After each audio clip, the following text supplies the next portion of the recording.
The Mark Foley scandal is highlighting a unique problem in a sometimes stormy relationship, that between gays and the Republican Party. Just a short while ago, I spoke with Patrick Sammon about that. He's the executive vice president of the leading gay Republican group, the Log Cabin Republicans. Patrick, thanks very much for coming in. Good to be with you. I got to tell you, a lot of our viewers have emailed me, and they're wondering, how is it possible for there to be gay Republicans, given some of the positions of the Republican Party when it comes to opposition to same-sex marriage and other issues of such concern to gays? You're a gay Republican. Why? Well, there are hundreds of thousands of gay and lesbian Americans just like me, and we don't believe government is the solution to every problem. We believe in a strong national defense, limited government, low taxes, and we believe in the core values of the Republican Party, but we also think it's important to work from within inside the party to make it more inclusive on gay and lesbian issues. And so you don't think that the current position of the Republican Party is stepping on your human rights as a gay American? Well, certainly we haven't been afraid to speak up and say that it's wrong to use gay and lesbian people to score political points, and we'll continue working from within inside the party to educate people about why it's in the best tradition. So you're tradition. staying in the Republican Party? Oh, absolutely. Are you satisfied with the way the Republican leadership in the House of Representatives has dealt with Mark Foley and the fallout? Clearly, there weren't enough questions asked early on. There were clearly some mistakes made, and the investigation that's going on will determine who's responsible for not asking enough questions early on. But it's clear to point out that that Foley's behavior was shameful and despicable, and if he broke the law, he should be prosecuted. The fact that he was suspected of being a gay Republican, a gay American, if you will, but he had never come out of the closet until this whole thing erupted and he resigned from Congress. What impact?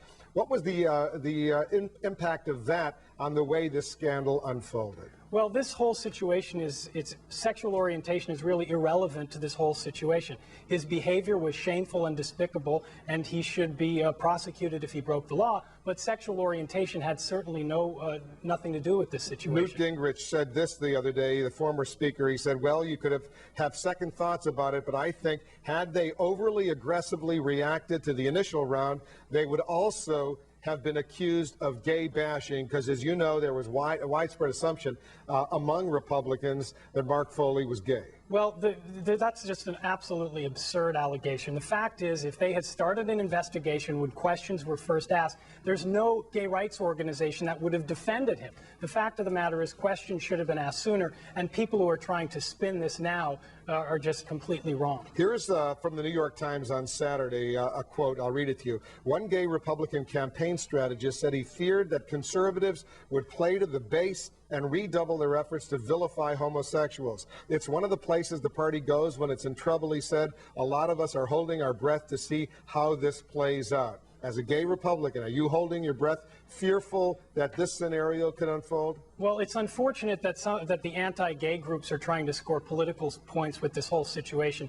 They should be ashamed that they're trying to spread false stereotypes, and they should be ashamed that they're trying to use gay and lesbian people to score political points. And the fact of the matter is that they are going to end up on the wrong side of history, because most Americans believe that gay and lesbian people should be treated fairly. What does it mean, if anything, that several of the key players involved in investigating the rumors about Mark Foley and his inappropriate exchanges or contacts with congressional nail pages, the fact that several of them are gay themselves, gay Republicans, including Jim Colby, the Republican congressman, and Jeff Trendle, Kirk Fordham, these top congressional aides? Mistakes were made, but it was made by both gay people and straight people. Sexual orientation simply had nothing to do with this situation. And the fact that the speaker or the majority leader or Tom Reynolds, who runs the congressional campaign for the Republicans, that they decided that they weren't going to really investigate as thoroughly as they clearly should have. What does that say? Well, it says that they should have asked more questions earlier on. But to try and bring sexual orientation into this situation, it just is irrelevant. Should Hastert resign? Foley's behavior was despicable. Should Hastert resign? I think we have to learn more about what exactly happened, what people knew, and when they knew it before we can answer that. Patrick Sammon is the Executive Vice President of the Log Cabin Republicans, a gay group. Thanks for coming in. Thanks a lot.